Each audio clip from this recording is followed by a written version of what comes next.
জাতিসংঘের মহাসচিব পাঞ্জাবি পরে হাজির হয়েছে, চিন্তা করছেন? কথা কয় না কেন?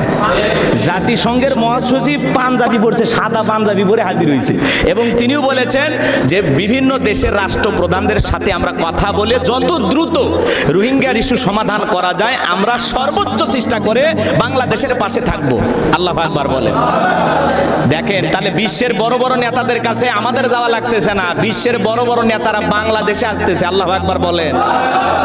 এই জন্য ভাইয়ের আমার, আমাদের এই বিষয়টা খেয়াল রাখতে হবে। পুরুষ নেতা হলে আমাদের কত লাভ সেটা আমরা সময় হলে টের পাবো ইনশাল্লাহ। উনি এই অল্প 6 মাসের মধ্যে বাংলাদেশের $6 বিলিয়ন ঋণ পরিশোধ করেছেন, আলহামদুলিল্লাহ।